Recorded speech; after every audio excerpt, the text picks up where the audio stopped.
Assalamu alaikum and welcome to Perspective.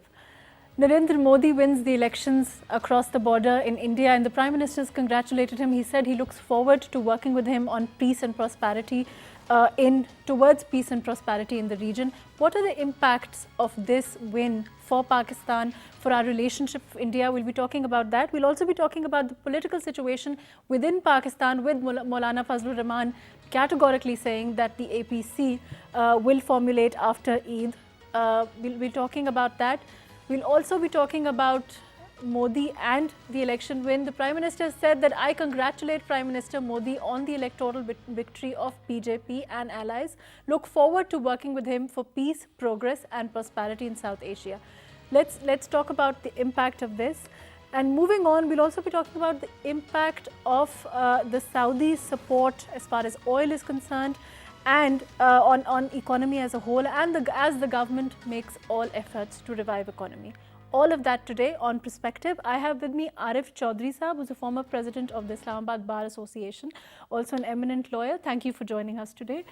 Muhammad Ibrahim Khan Sahab, who's an MNA with PTI. Thank you for joining us today. Nasir Jafri Sahab, who's a senior journalist. Thank you for joining us today. Ji, Arif Sahab, of course, as far as Narendra Modi is concerned, our relationship with India and its impact, of course, this will be his second term. How do you see this win for Pakistan and our relationship with India and, of course, as far as the region is concerned? Thank you very much. Actually, as far as congratulations on behalf of Prime Minister is concerned, that is diplomatic norm. Right. Two sovereign countries, normally if there is an election and somebody wins that election, so naturally you have to congratulate. That right. Doesn't mean anything, right. And failing which I would not, call it anything good on the part of a Prime Minister. So he did a right thing. And that's what we have been doing constantly since, right. He is in power. He always tried to mend fences rather, with yes. Prime Minister Modi and with India. Right. But as far as the Congress is concerned, I think, Congress is trying to live and, win on the weakness of Prime Minister Modi. They don't have their own homework. Right. And they don't have any charismatic leader as well. That's the problem so far.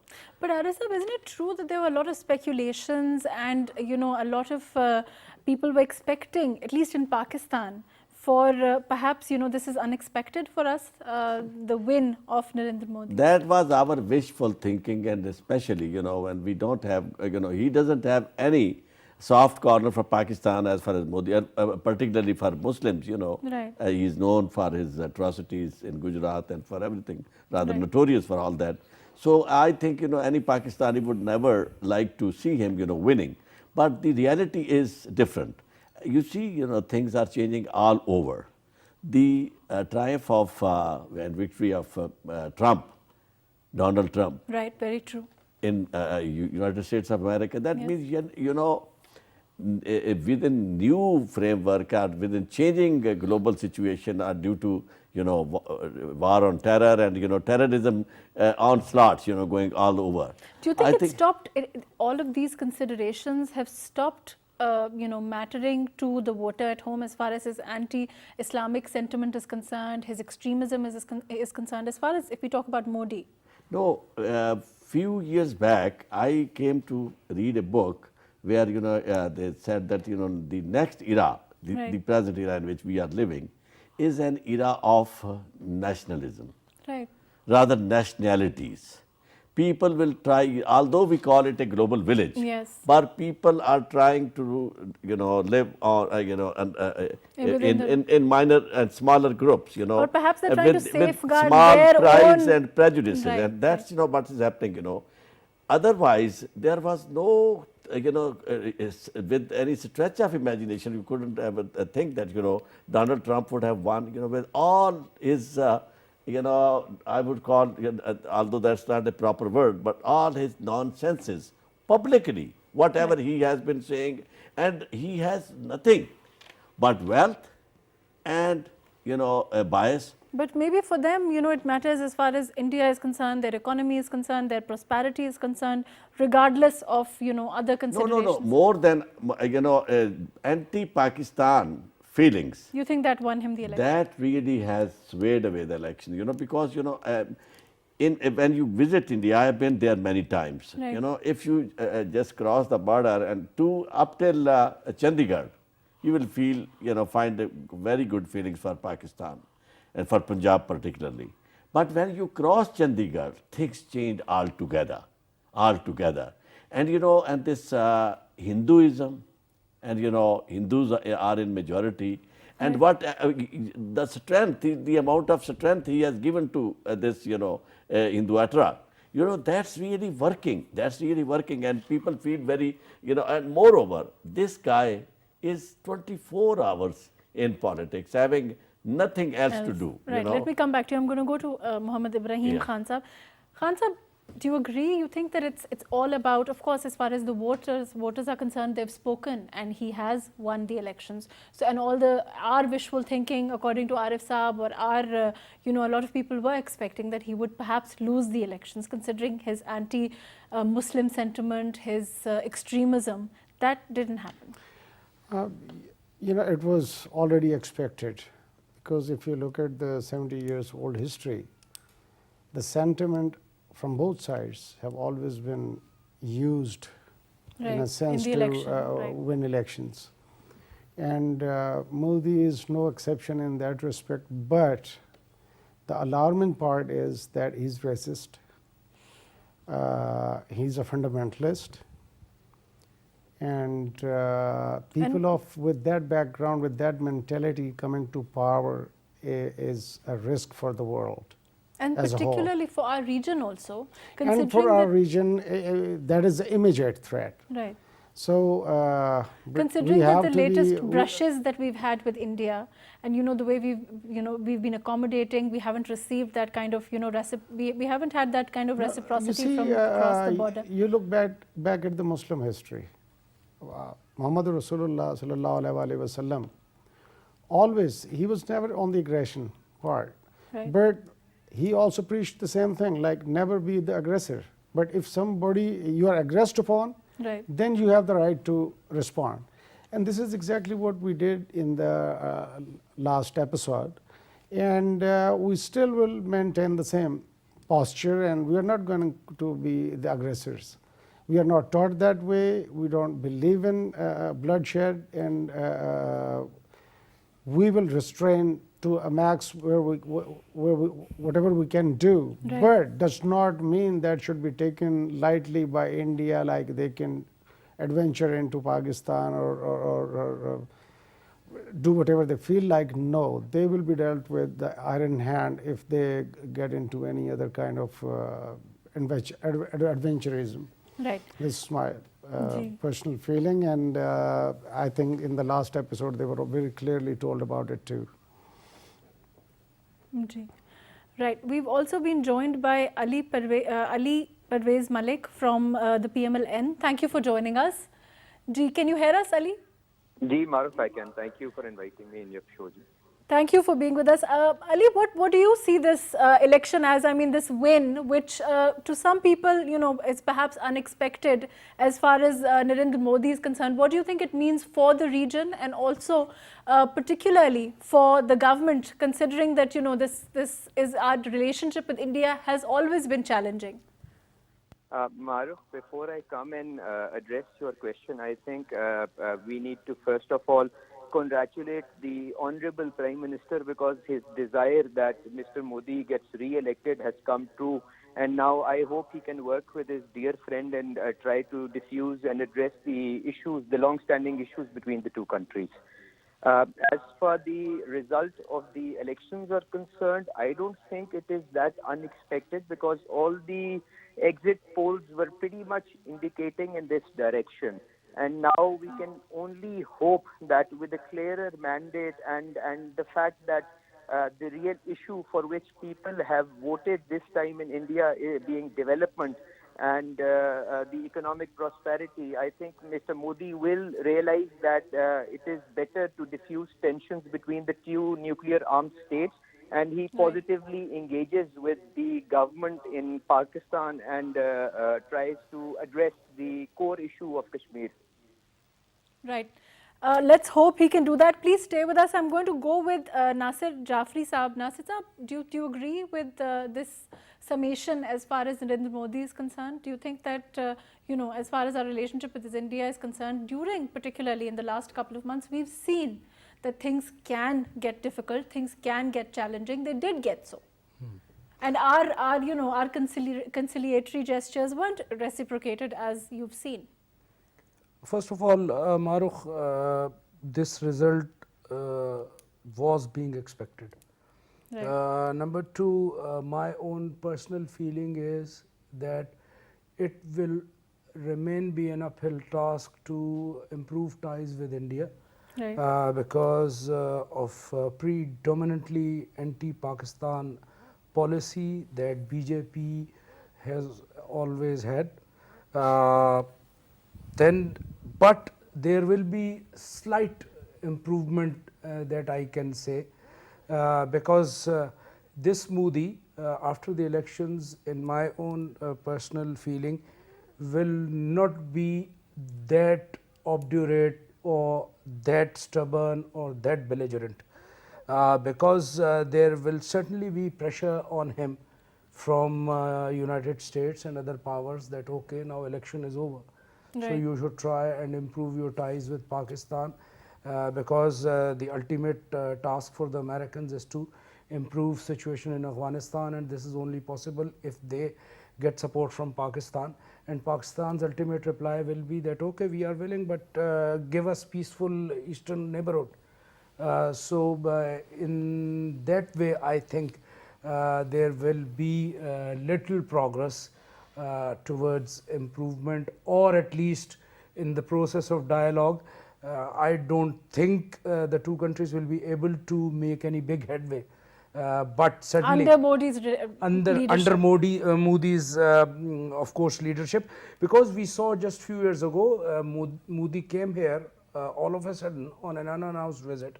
We were not expecting it. Number two, one thing that you might have noticed is that we had improvement or in ties with India always whenever BJP was in government. Right. I still remember the days when late Vajpayee came to Pakistan. Yes. He also went to Minar-e Pakistan Right. and said that let us forget bitternesses of past. And then I was not expecting when I saw Narendra Modi coming to Pakistan. So everything is possible in politics and diplomacy, but we should not expect any big improvement or a change Right. in ties. But certainly there will be pressure on India To change things, perhaps. to change things and to try and improve relations with Pakistan. Right. Let's hope that we can do that. Moving on, Ibrahim Khan Sahab, the relationship, the actual temperature is heating up as far as Pakistan itself is concerned. Our political temperatures, I mean, you've seen the speech that Maryam Nawaz made yesterday when she spoke in Bahawalpur. She said some very, very, she was talking like she used to before there was this lull in this dialogue came on, and she was categorically. Before this NRO came to an end. So there was an NRO Okay. then. So there was an NRO then. This is what I'm saying. I mean, this is what you're I think. Well, I'm basically trying asking to- that there was a gap. I think So they no one- have tried their best. Right. And the children who they stolen the money for are not ready to return the money, basically. And it's a good lesson for Nawaz Sharif, and money makes the mayor go. And But the children there have was- flatly refused. But she And said, the money there they has have been. grabbed is their own, and they don't plan to return it back to Pakistan. But one thing she was categorical about mentioning again and again, she said that whenever I go and visit my father, whenever I go and see him, he's categorical, and he says that don't appeal for me, don't talk about me, but talk about the people, talk about the economy, talk about the dollar, talk about the inflation, talk about the This is all multitude of political. problems. This is all political rhetoric. We have seen their past. They have been in government on and off for 35 years, and the economy has gone to dogs. Literally. And you have seen their performance. They don't have any really ethical, or some moral grounds to make such speeches that will appeal to the people of Pakistan. And they're talking about APCs and getting together and Maulana leading the whatever, they're most welcome to do that. I have serious doubt that people have any more appeal in their call, and people have understood very clearly. Now, the real issue is not them. So PPP, NRO, in League your or- opinion, that issue has been laid to rest. There's no option of that, and therefore this No, is happening. what I'm saying is that their threat of going for agitation and coming on the road, bringing because people of on the the road is not the real threat at all. The real threat is improvement in the economy. Right. If we can successfully do that, these guys are history. They have been tested over and over. Right. Again. Let me come back to you. I'm And, going to go to Ali Parvez Malik sure. Sahab, and then I'll come to Arif Chaudhry Sahab. Ji, Ali, what, as far as Ibrahim Khan Sahab is concerned, he's saying that it's really just about the NRO and the fact that that didn't happen, it didn't pan out. That is the reason why there was a gap, and now that is why we are seeing the fireworks. Is that true? Maruf, I'm just amazed that you have probed in this direction, because it's really surprising for me that a prime minister who's not in a position to even appoint his own finance minister, and the first time that he gets to meet Mr. Hafiz Sheikh is when he's giving him the appointment letter for the finance ministry. Do you think that prime minister is in a position to offer an NRO to anyone? If anyone has asked for an NRO, then Khan Sahab should be open and tell us who has approached him and who has demanded an NRO from him. So it is clearly a diversion that they are working on, because my brother over here with you is absolutely right when he says that the economy has gone to the dogs.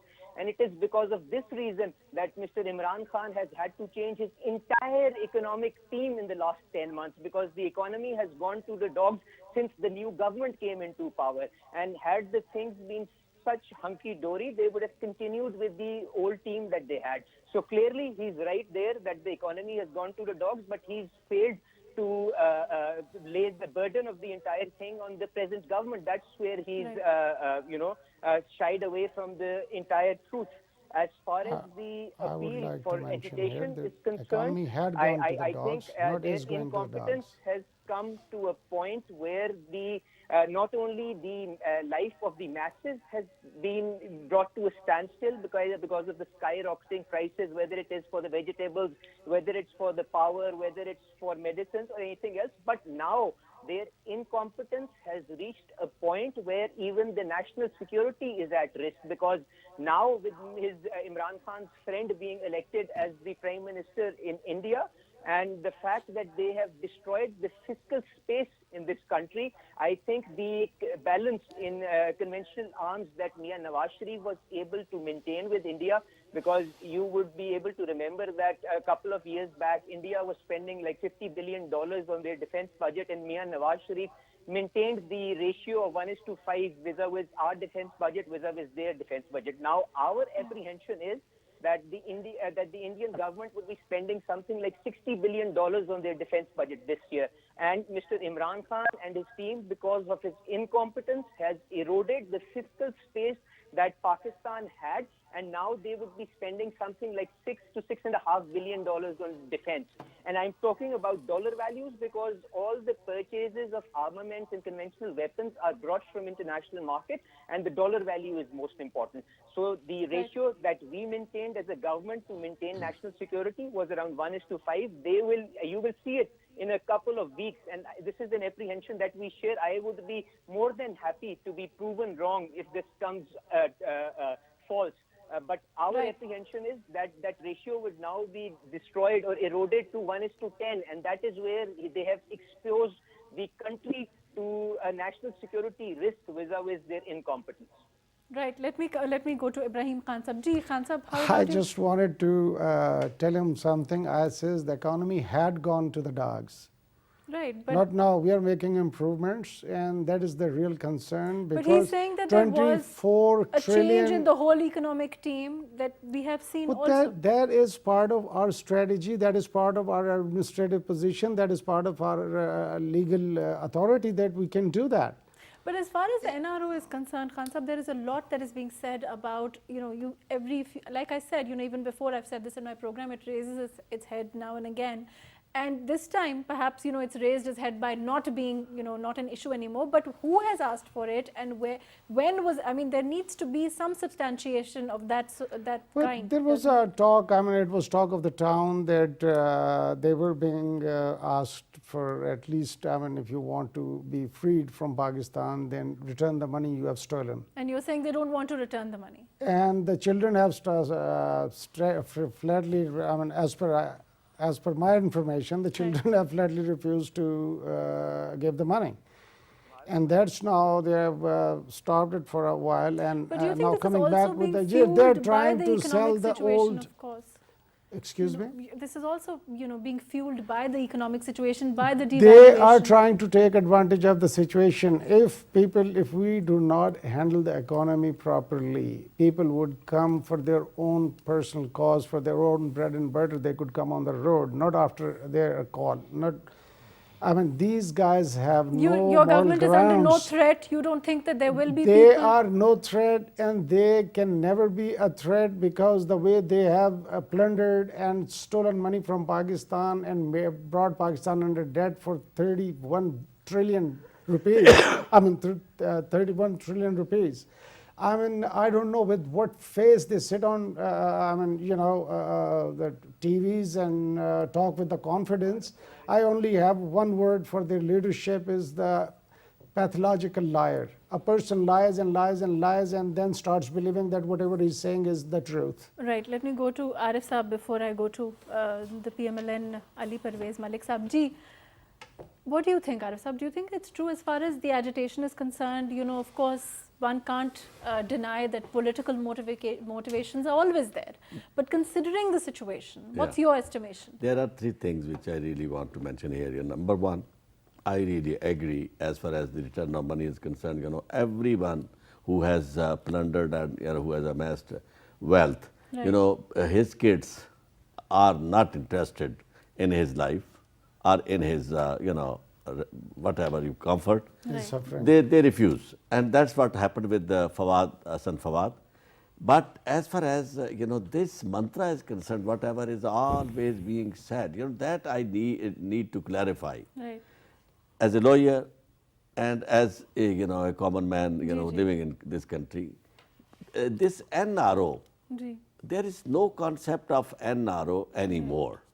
NRO was a special law enacted for a special purpose, and that has already been, Done away with. is done away with. So it is no more there. Right.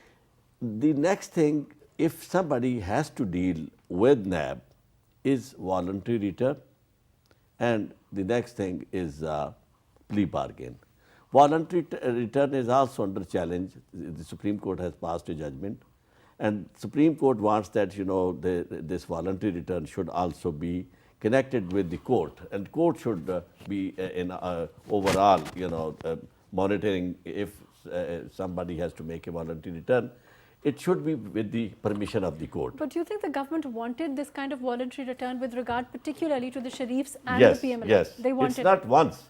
Right. They openly told, because their spokesperson, they always said that not about NRO. They wanted that there should be a plea bargain. Right. And many of their leaders, spokespersons, they said, if give away the money which you have plundered, and then you can go anywhere. That's what. And I think that is something which is really a need of the time, need of the day, because as far as this legal system is concerned, it cannot punish anybody.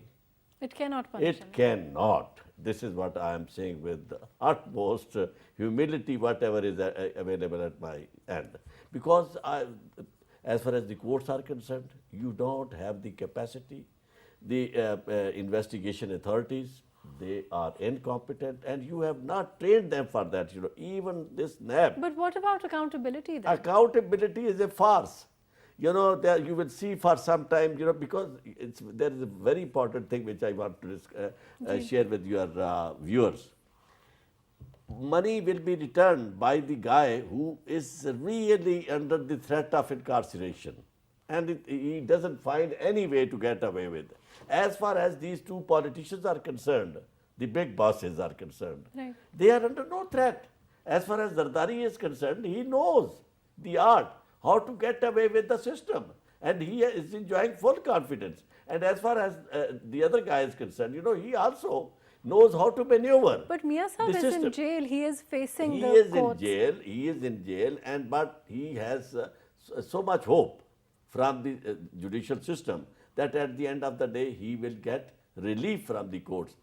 This can happen only if it is guaranteed, and both of them, both the Mias and Zardari, Right. they are pretty sure that whatever we do, we cannot run away from the system. We have to stay in the jail for the But for unlimited them, time. the consideration, I will come back to you, but the consideration as far as, you know, for Zardari Saab and the Sharifs is a much larger one. Isn't it, Jafri Saab? It's about politics.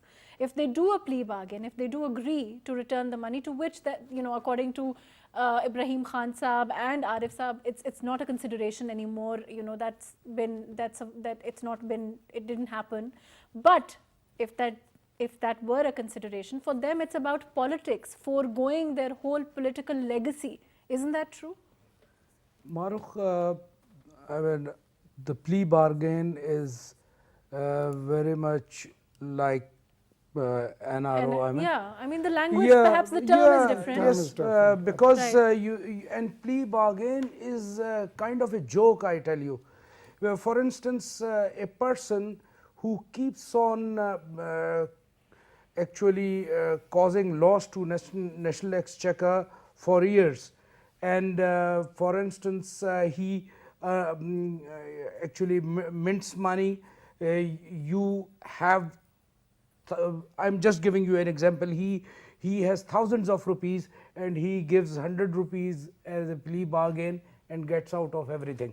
So I mean, this is the kind of plea bargain. I mean, this is just a joke. But for this kind of plea bargain, of course, the amounts would be astronomical, and there would be, you know, if you go for plea bargain, right.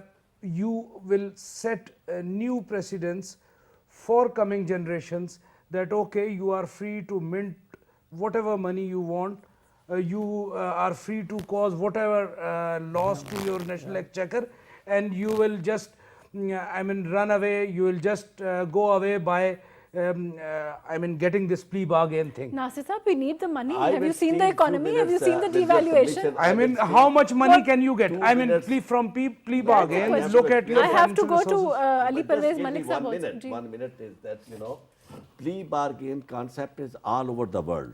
Right. Why it is so? Right. First of all, it has to commensurate with the volume of the plundered money. It's not like that, you know, Right, it if can't be. somebody steals, you know, millions and he just runs away with the with thousands, that's not going to happen. Right. The second thing is that, you know, wherever this concept of plea bargain, particularly in West or in America, is, they have to see that, you know, the amount of money, the amount of time you are going to spend on this litigation, and that is going to be futile in our case, Right, and as a in lawyer, their case right. very lengthy and very laborious. So they have to match, you know, that inconvenience with the amount of money they are going to, although they are going to get less money. But at least they will But get at least the- they get, you know, right. the And there only will be some problem form which of my friend is accountability. trying to point out is that, you know, here, which perhaps we are in an agreement, or I'm not taken that way. I don't think that, you know, this plea bargain concept of plea bargain is valid. It should be like this, you know, because if you have to lose your politics and the consequences remain the same, then there should be only one consideration, that you have to stay in the jail. Only then you will go for plea bargain. Otherwise, you are not going to get anything out of it, because the embargo in politics, and, you know, you are declared, you know. No, but even if you make a plea bargain, and then, you know, I'm going to go to Ali Parvez Malik Saab, if you do make a plea bargain and you agree to one, then that means that you've admitted guilt. Yeah. So obviously then that doesn't, you can't really participate in politics, you can't come out and make those speeches anymore. Isn't that true?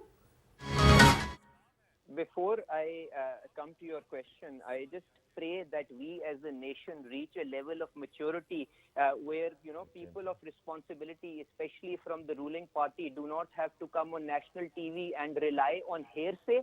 What does hearsay mean? What does talk of town mean? It is so unfortunate that people of ruling party have to rely on rumors in order to substantiate their arguments. I seriously wish that very soon we arrive at a maturity where we rely on facts rather than subjective opinions. Now, coming to the fact that my brother over here referred to, that we were trying to take advantage of the situation, I would just like to take him back to the first session of the current National Assembly, where the leader of the opposition stood up on the floor of the House and volunteered support for the Charter of Economy. And that is where Mr. Khan shunned the offer and said that, yes, we can do everything on our own. And he's telling me that it is a matter of strategy, that the Prime Minister has owned a massive failure over the last 10 months, has changed his entire team. I think it is time that we get out of denial and start taking the bull by the horns and start addressing the structural problems of the country. I don't like to Malik take... Sahab, Ibrahim Khan Sahab is saying, where is the leader Nahin. of the opposition? Sir, I'll come to that question. Let me first address his earlier observation. I generally don't like to use harsh words, but I think the most appropriate language for the current government is that they are a pack of jokers. And I will just give you one example. Have you seen the recent letter issued by the parliamentary minister that he's written to the Saudi ambassador asking for money in order to develop his constituency?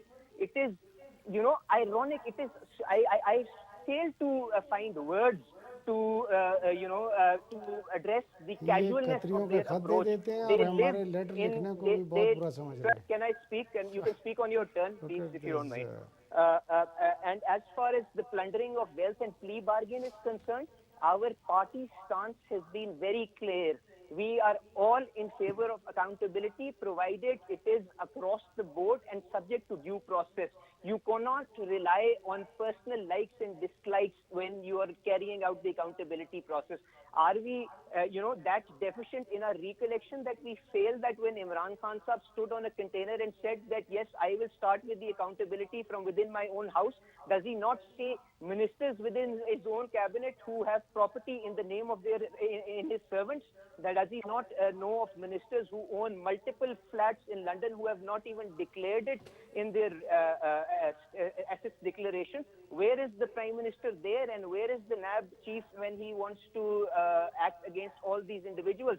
And I categorically deny here, no one is asking for a plea bargain, nor are they in a position to offer any NRO to anyone, because clearly they have dropped the ball and nothing is in their control. As far as your last question on the leader of opposition is concerned, Mr. Shehbaz Sharif, you know, is a cancer survivor. When they incarcerated in Kot Lakhpat jail, he was unable to get his routine checkup done. Now, as per our information, he should be returning before the budgetary session, and then he will address all of Mr. Khan's concerns there in the National Assembly session. So ask him not to worry, he will be very much here.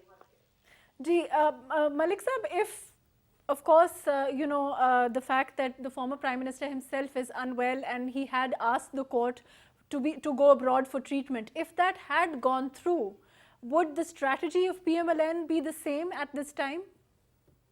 Maro, firstly, the former Prime Minister has not asked to be allowed to go abroad. It is the doctors that he has been consulting for last many years who've said that his treatment is not possible here, because pursuant to his doctor's recommendations, very complicated cardiac condition, and because of that concern, the doctors have asked that he be treated with the doctors who have his medical history. As far as the strategy is concerned, our strategy is very clear from day one, that we wanted to give this government a chance to prove all their tall claims, but given their incompetence and the sheer scale of their incompetence, I think it is imperative that now the opposition parties get together and start some sort of a movement against this, whether it is within the parliament or outside the parliament. That is where the united opposition will decide the strategy. But their incompetence is now a national security risk, as I explained to you. It is imperative that all the parties get together so that the life of a common man can be protected in this country. Right. Thank you so much. Gigi.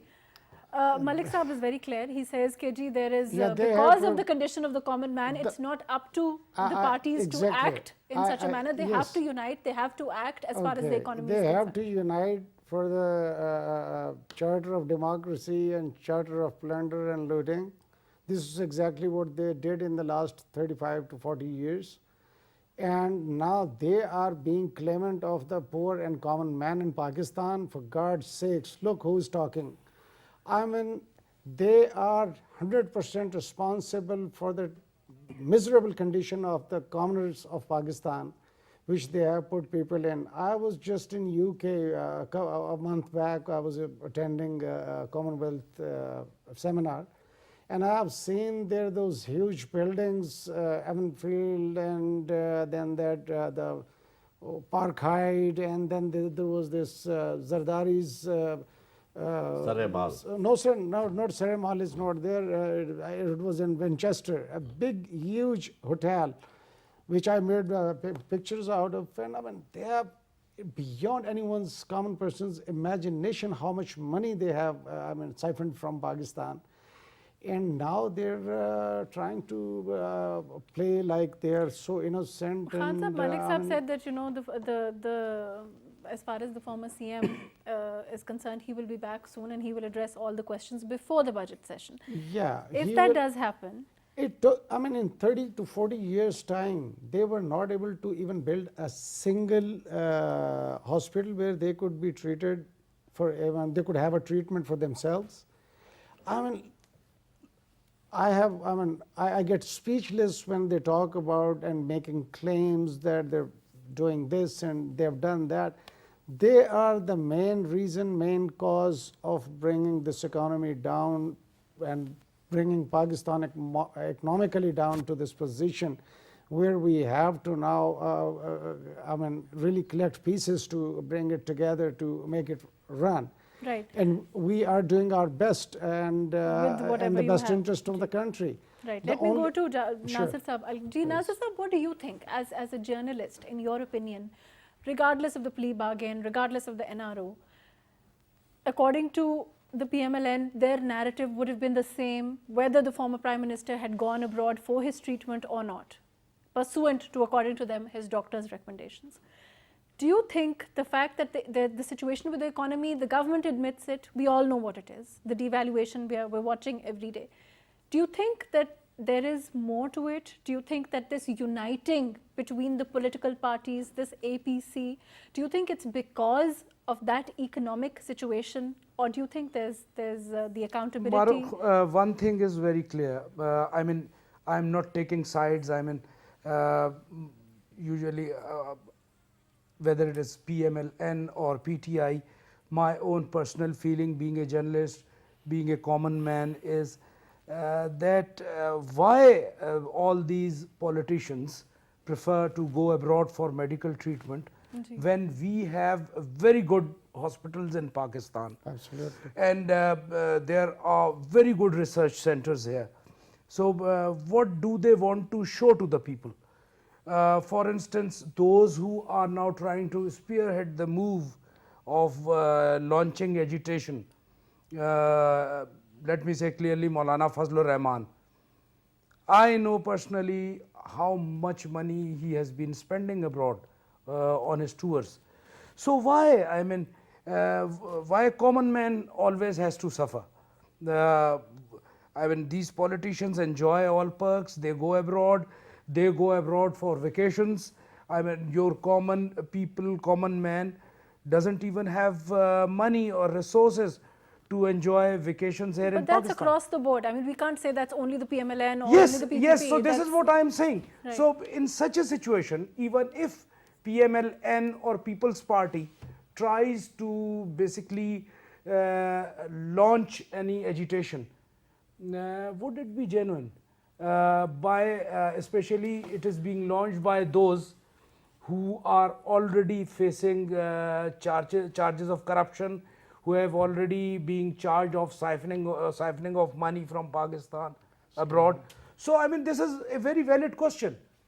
that these people basically, we have been seeing in the past also that the delegations have been going abroad from different political parties, and the government had to spend lot of money on their boarding and lodging and everything, but they were unable to effectively lobby for Pakistan on very vital issues, be it Afghan issue, be it the issue of Kashmir, be it American sanctions in the past. So at least I have Political been seeing it for the last. incompetence generally, Nasir Saab, maybe we can talk about that, but generally speaking, the fact that the parties are uniting, do you think it's a threat to the government? I don't embroiled. think there will be an immediate threat to the government, because your people don't want to actually get indulged in any kind of agitation or movement. Their prime concern is to get health facilities. Their prime concern is to get education, But they do security, want, and everything. but they do want to be So- able to afford utilities. They do want to be able to go to hospitals. They do have those issues. Do they? Certainly, they do have those issues, and they would certainly We all have love those to. issues. Yes, we all have those issues, and they would certainly love to have these issues resolved first, instead of just going to the streets and becoming part of agitation. Right. So right. these Ji, are Arif Saab, economic your realities are very hard. comments before I close. Yeah.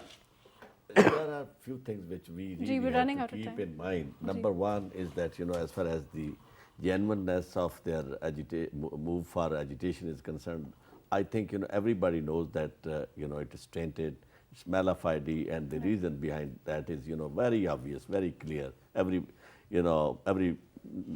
Everyone in Pakistan and even abroad, people know it.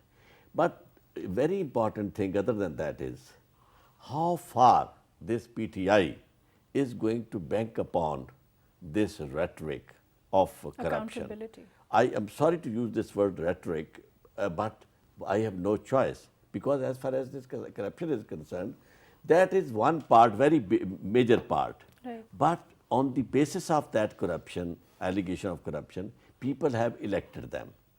And that's really very difficult to make people understand, particularly when they don't have anything to eat. Because I tend to disagree with the Prime Minister on this issue when he says, so ideology is very important. Sir, ideology, when it comes to poverty, abject poverty to the level of, where people cannot afford to eat, cannot afford to, give clothes to their children and, medicine to their kids. I don't think that at that point in time anybody would care, for anything euphoric or anything ideological. Right. So they have to now address these issues. Enough is enough. We, those who are supporting them, we also want that, side by side, let the process go on, this corruption But it will sort of take thing. time, of course, Yeah, but considering you the have to economic plan things on, and you have to select a good team. Law and order situation, that's alarming. Unfortunately, And that's it's all very the time. unfortunate. Even in Islamabad, Ji. things are not good. Right, And the unfortunately, chief- that's yeah, all the time that's- that we yeah. have. Thank you so much for joining us today. Arif Chaudhry Saab, thank you for your time. Muhammad Ibrahim Khan Saab, thank you for taking out time. Nasir Jafri Saab, thank you for joining us. Ali Parvez Malik Saab, thank you for your time. As far as the economy is concerned, certainly the situation is precarious. The situation needs to be controlled as far as devaluation is concerned, as far as our economic situation generally is concerned. But a charter of economy is certainly not a bad idea. If all the political parties can join hands and work towards the economy for the country to set the right direction for Pakistan, that should be the main consideration at this point for everyone all around. Let's hope all the political parties across the board can focus on that, can do that. Thank you so much for joining us today on Perspective.